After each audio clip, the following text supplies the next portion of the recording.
Dame drops 60 and the Blazers win.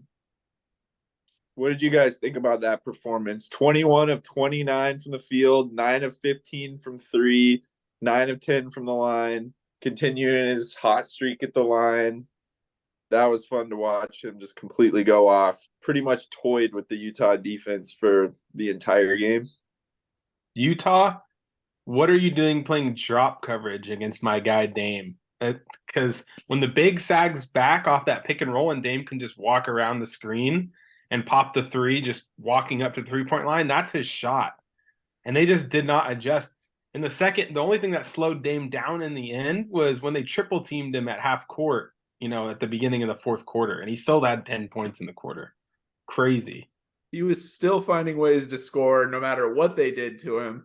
But yeah, I mean, that in his post-game interview, the first thing that he mentioned was that when he saw they were playing drop coverage, he just feasted for the rest of the game, because that's not the way to play Damian Lillard. Unfortunately, teams tend to figure that out in 7-game series, but he has regular season games like this fairly regularly. I mean, this is an incredible thing about having him on our team. That's why in our last podcast, I was the one calling him a generational talent, because you just don't see players like this come along very much. He's in Trade him for company of Kobe Bryant and Wilt Chamberlain at this point, as far as individual scoring performances. So it was great to see another one. Totally. You can't deny Dame's greatness. I think that it's just been so unfortunate throughout Dame's career that the roster construction around him has not been what he needs since, in my opinion, about his second year with Aldridge and Batum and Matthews and Lopez. That roster was really built around Dame's strengths. It had defenders flanking him, with Matthews and Batum. Batum was a secondary playmaker. Aldridge was a big man threat that meant that Dame could have some time and not have guys coming off him off the trap.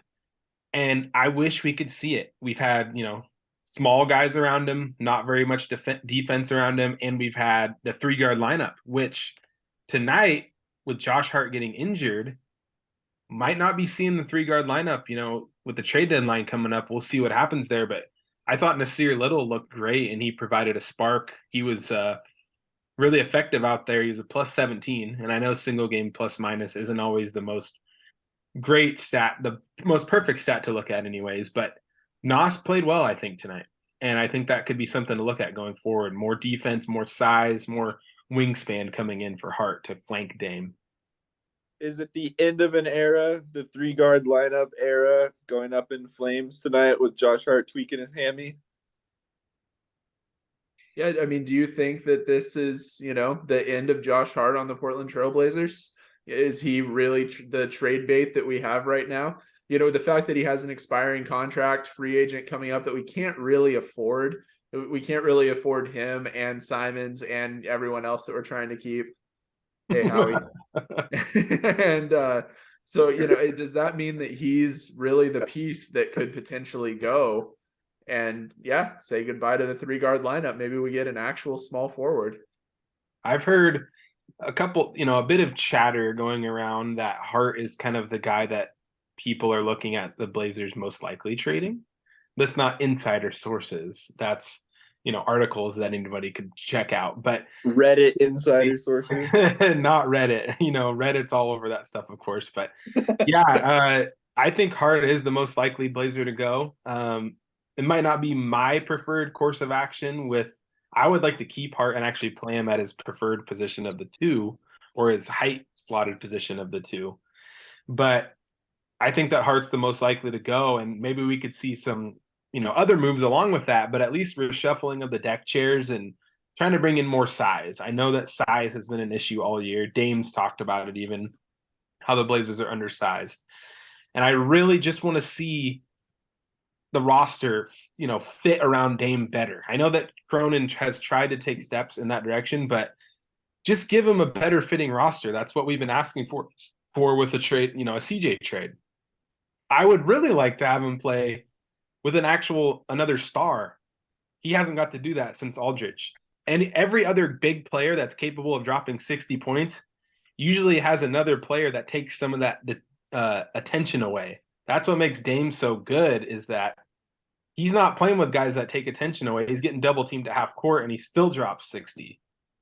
Just get him a better fitting roster. Like you said, I think Cronin, he's taking steps. He's already taken steps to do that. And he's like halfway through the process. So it's kind of hard to judge him at this stage.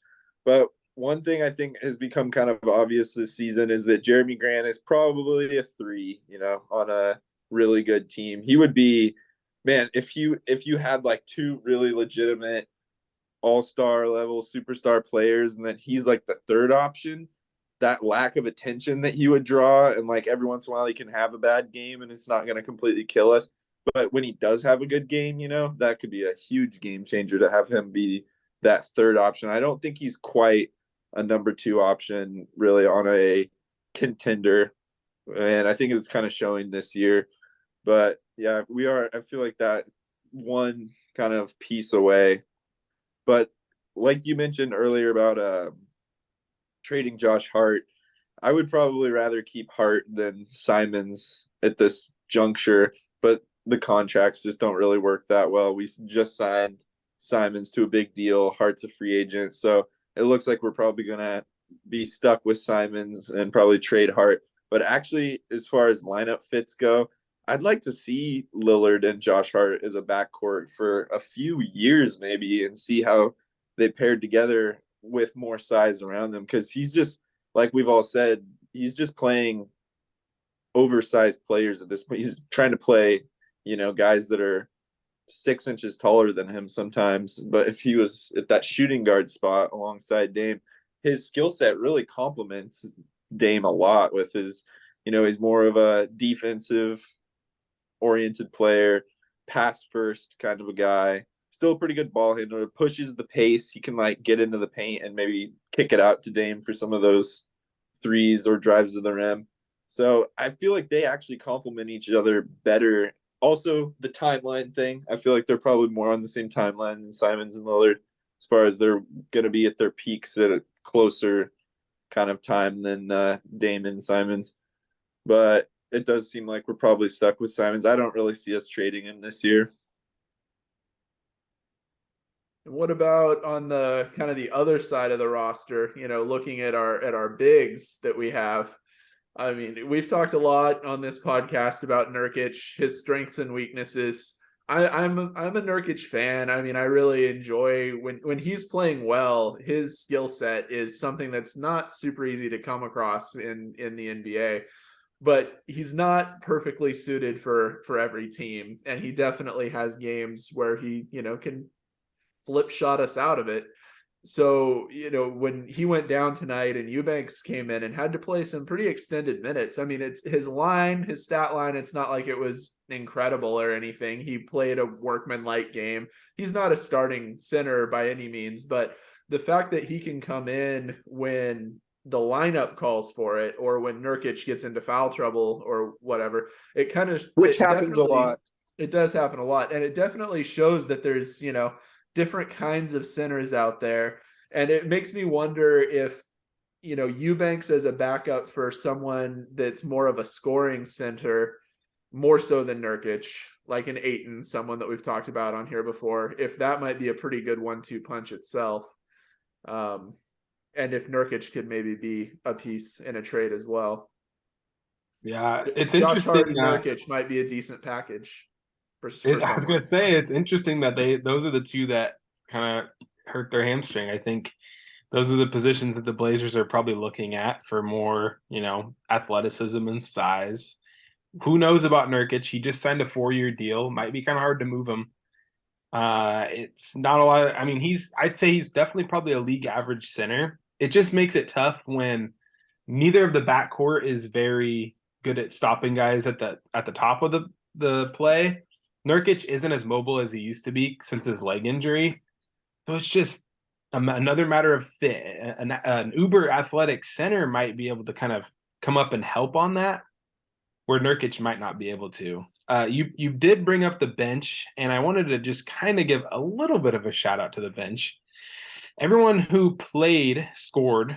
That includes Trendon Watford in his 4 minutes. But You go Not down. the next Draymond Green. I think No.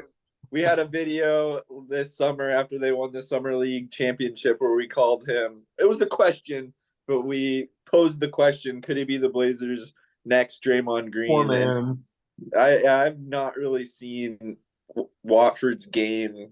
It doesn't seem like he's playing the same game that he played last year. I thought I saw more from him last year than this year so far.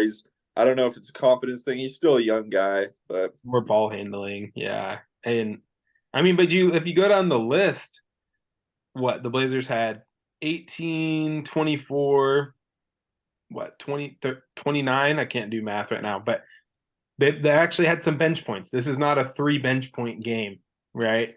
When the Blazers can actually get some contributions from the bench, the starters still to play heavy minutes, but some of that was due to injury. That makes everybody come around a little bit easier. The problem is with Nurkic and Hart going down, the bench gets thinned out again. yeah, there goes the More bench. impacts of Sharp.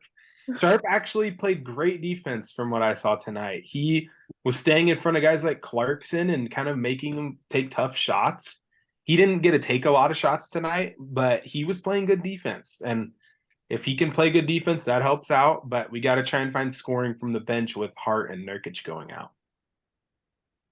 Yeah, the bench, the transformation of the bench over the last couple of weeks. I mean, I think a lot of it just boils down to getting Nasir Little and Gary Payton back, which, like you mentioned, losing 2 guys from in the starting lineup is going to make that bench pretty thin again.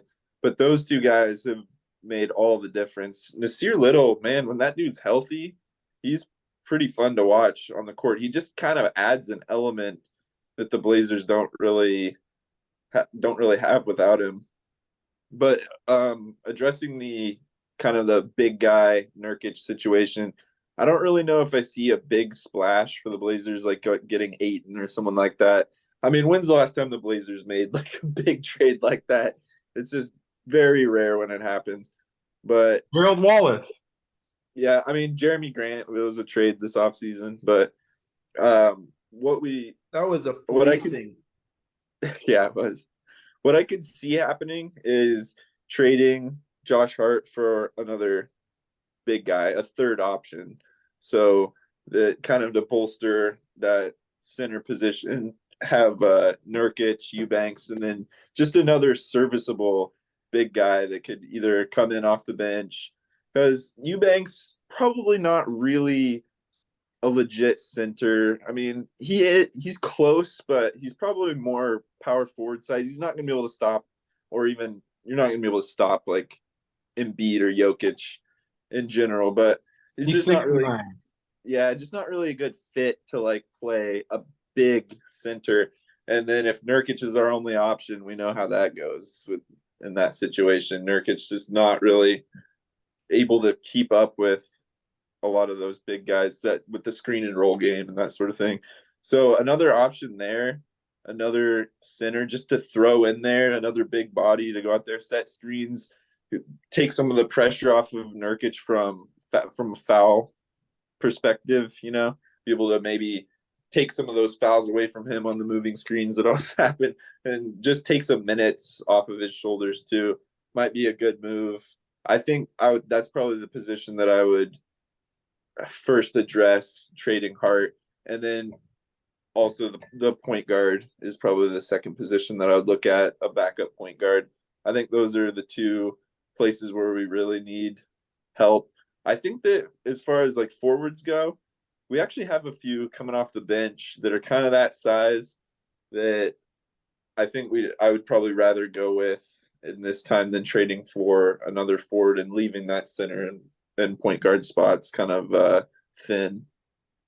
Yeah, I mean, I kind of started to get to it, and maybe I wasn't very clear earlier, but like one thing that I liked about Eubanks tonight was that what I saw was the potential for him to maybe play with Nurkic or with another possible center, because I think that he could play the 4. And if we were able to play like Jeremy Grant at the 3 and him at the 4, just a lineup dependent, sometimes playing a bigger lineup.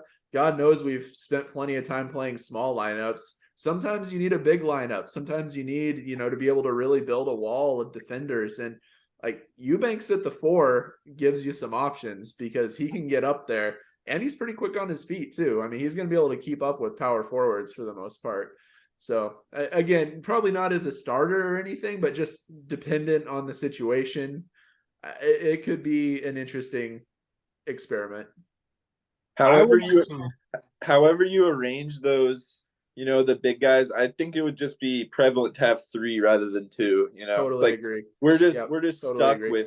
with 2 serviceable bigs right now. If we had another one, I really feel like it would help the team a lot. I actually would go in a different direction than kind of what you guys are saying. I think there's a couple different options you could look at. On the one end, guys like backup point guards and like banger centers, those guys are probably cheaper and easier to get than a wing. And when I'm looking to trade someone like Josh Hart, I mean, first and foremost, what I would really want is a first round pick, probably a late first round pick if you're dealing him to a contender or something. But what I think you could do is kind of try and package him and maybe acquire a 4 and play Jeremy Grant at the 3. Because then you go to a big lineup. Jeremy Grant, I think, has shown that he's quicker than a lot of people thought. He routinely blows by guys on offense from a dribble perspective and gets to the rim. So I think you could give him a shot with his long wingspan playing the 3. Then you've got a big 4 and a big 5 to kind of mask the small guards. I think it's kind of an outside the box fix, but if you're not going to get a bigger wing, because I do think you need a bigger wing, Nasir Little's still only 6'5", even with a longer wingspan. I think that you can kind of swing and try and get a 4. And who that 4 is, I might not know, but then you could try a bigger lineup, kind of what we're talking about. We're tired of getting abused as the smaller guard lineup. Switch it up to a big lineup. A lot of teams are kind of moving away from that Golden State, poor man's Golden State lineup, and look at like teams like Cleveland. Cleveland's massive, and they're having a great. Huh? Denver. Denver. Huge too. Utah just played Markkanen and Kessler. They're 2 7-footers. Like, try that out, and then you could still save Eubanks as the energy guy off the bench, and then you're just bigger all the way through.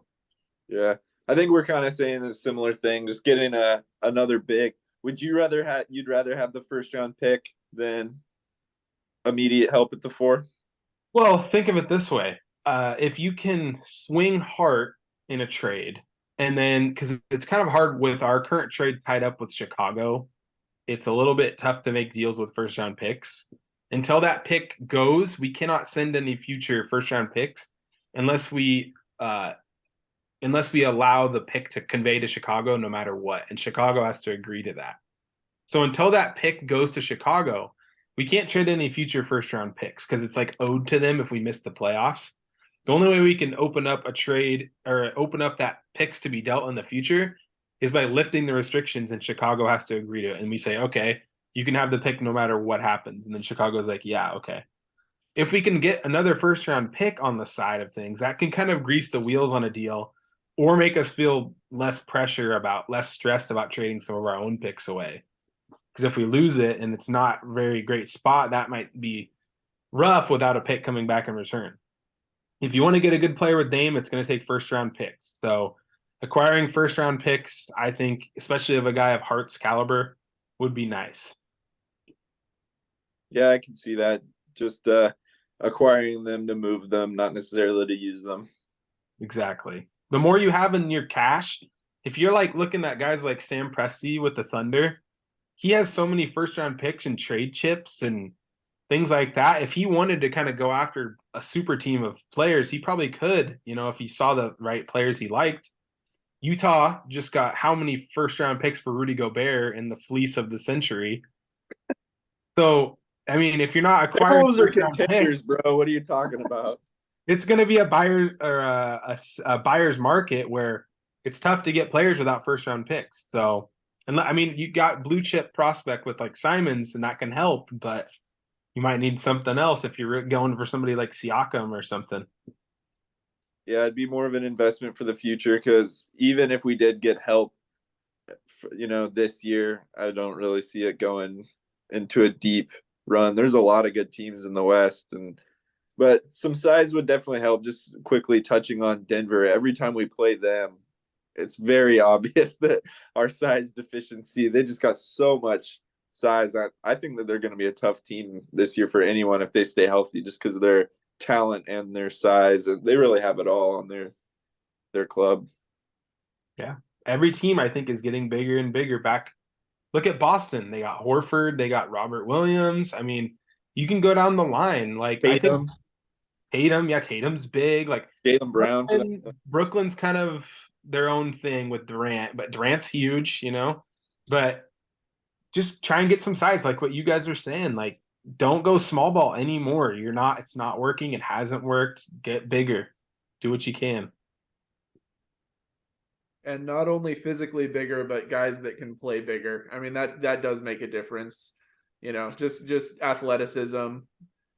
The guys that can just really impact the game with their presence, there's just a big difference there. And I mean, honestly, one of the going back to Eubanks, that guy plays bigger than he is. I totally agree. In a series against Jokic or Embiid, he'd be exposed.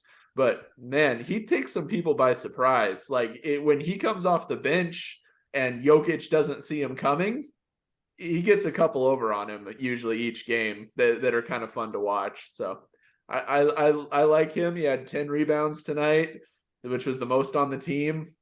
He does that consistently. He plays hard. So I think he could be part of something as a backup. But yeah, I totally agree. It's not about this year. And it's probably not even about next year. It's probably about 2 years from now.